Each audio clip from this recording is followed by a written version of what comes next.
Hello all, আমি psychologist সুদর্শনা। তো আজকে যে ব্যাপারটা নিয়ে কথা বলবো সেটা হলো মোবাইল অ্যাডিকশন। হ্যাঁ, মোবাইল অ্যাডিকশন তো আমাদের প্রত্যেকের মধ্যে ভীষণভাবে একটা বড় খারাপ সিচুয়েশন তৈরি করছে। কিন্তু আজকে যাদের মোবাইল অ্যাডিকশন নিয়ে কথা বলবো তারা হলো খুদেরা, অর্থাৎ বাচ্চারা। অর্থাৎ 4-5 বছরের বাচ্চা থেকে শুরু করে 8-10 বছরের বাচ্চাদের ব্রেন বিকাশ ভীষণভাবে গুরুত্বপূর্ণ একটা সময় ব্রেন বিকাশের জন্য। তো এই সময়টা যে বাচ্চারা মোবাইলের প্রতি অ্যাডিক্টেড হচ্ছে তাদের ঠিক ভবিষ্যৎটা কোন জায়গায় গিয়ে দাঁড়াচ্ছে সেটা আজকের ডেটে আমরা বুঝতে না পারলেও নিয়ার ফিউচার, অদূর ভবিষ্যতে কিন্তু আমরা ভীষণ ভালোভাবে বুঝতে পারবো, কিন্তু তখন আমাদের হাতে করণীয় কিচ্ছু থাকবে না। তো এই ব্যাপারটা নিয়ে আজকে এসেছি কথা বলতে।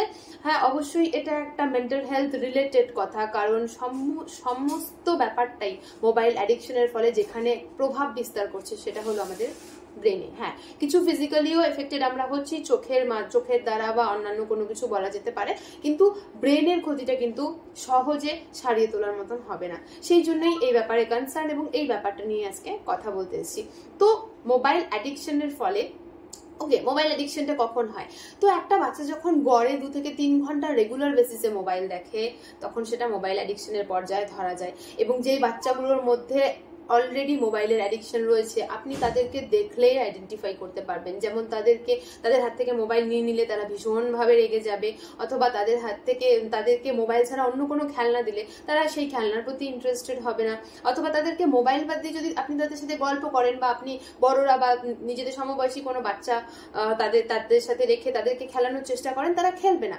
কারণ তারা মোবাইল অ্যাডিকশনের ফলে অন্যান্য কোনো জিনিসের ওপরেই আর আকৃষ্ট বোধ করে না। তো এটা হলো মোবাইল অ্যাডিকশনের প্রথম এবং ইম্পর্টেন্ট, সব থেকে গুরুত্বপূর্ণ একটা উদাহরণ মোবাইল অ্যাডিকশনের ক্ষেত্রে। তো এই জায়গাটা যদি আপনার বাড়ির ছোট বাচ্চাটা কোনোভাবে অ্যাভেল করে নিয়েছে তাহলে কিন্তু আপনিও চলে যাচ্ছেন একটা ডেঞ্জার জোনে। হ্যাঁ, অবশ্যই ডেঞ্জার জোনে। তাহলে আপনার বাচ্চার মধ্যেও রয়েছে মোবাইল অ্যাডিকশন। এবারে আপনি হয়তো বলবেন কাজ করার সময় বাচ্চা ডিস্টার্ব করে, সেক্ষেত্রে মোবাইল না দিয়ে উপায় হয় না। তো কি করে ছাড়াবো মোবাইল অ্যাডিকশন যদি পৌঁছেও গেছে? কারণ আমরা বাবা মা হিসেবে সবাই সন্তানের সব থেকে ভালোটাই চাই, সে ব্যাপারেই কথা বলবো। কিন্তু এই মোবাইল অ্যাডিকশন আপনার বাচ্চার ক্ষতিটা সব থেকে বেশি কোথায় করছে বলুন তো? মানসিক বিকাশে।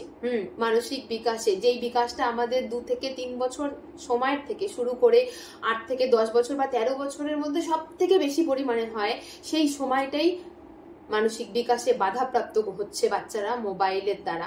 এবং এই সময়ের বাচ্চাগুলোর সবার আজকালকার স্কুলের সমস্ত মেসেজ, সমস্ত স্কুলের শিডিউল, সমস্ত কিছু মোবাইলে আসার ফলে তাদেরকে মোবাইলটা ইউজ করতে দিতেই হয়।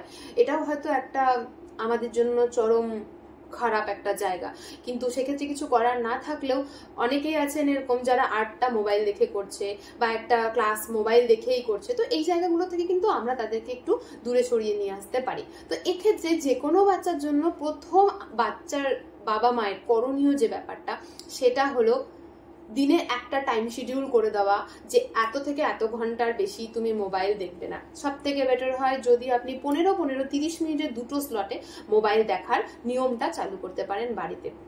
এবং এর থেকে বেশি মোবাইল সে কোনোভাবেই দেখবে না, এই ব্যাপারটাও আপনাকেই এনশিওর করতে হবে।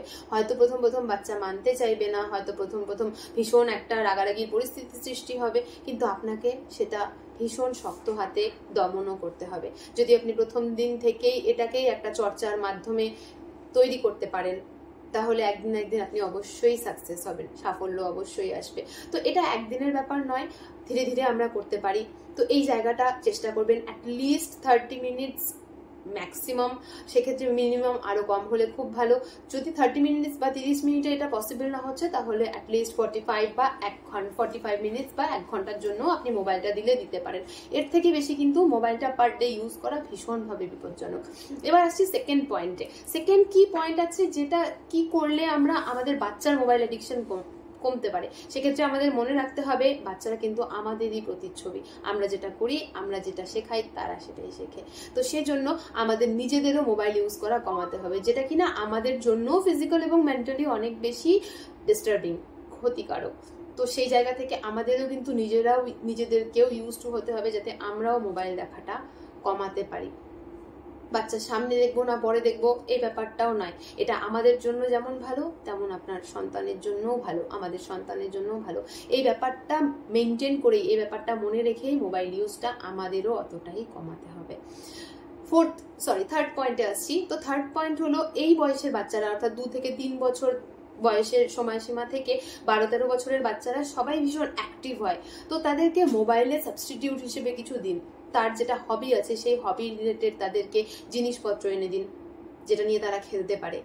অনেকেরই বাড়িতে আজকাল আর কিছু দরকার হয় না, কারণ মোবাইল আমাদের গান শোনা থেকে শুরু করে কার্টুন দেখা বা আদার্স কিছু শিক্ষণীয় বিষয় শেখা সমস্ত চাহিদা পূরণ করে দেয় একমাত্র মোবাইল। তো সেই জায়গাটায় আপনার ছেলে বা মেয়ের যে চাহিদাটা আছে সেটা পূরণ করুন, মোবাইলটা হাতে না দিয়ে।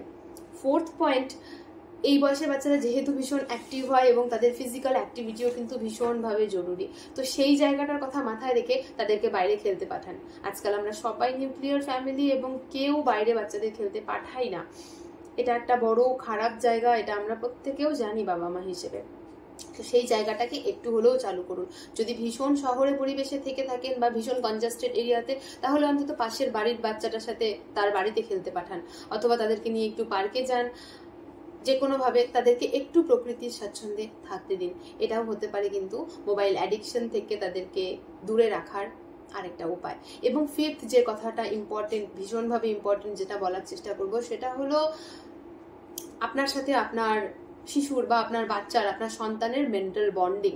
আপনি নিজে তাকে সময় দিন। আপনি বাবা হন বা মা, আপনি নিজে যদি তাকে সময় দেন, বা আপনি হতে পারেন তা বাচ্চাটার কাকা অথবা বাচ্চাটার বাড়ির অন্য কোনো সদস্য, তো আপনি যেই হন না কেন সন্তানকে সময় দিন, সেই বাচ্চাটাকে সময় দিন। তো বাচ্চাটার অ্যাকচুয়ালি সময় দরকার, একটা গাইডেন্স দরকার, একটা সাথী দরকার।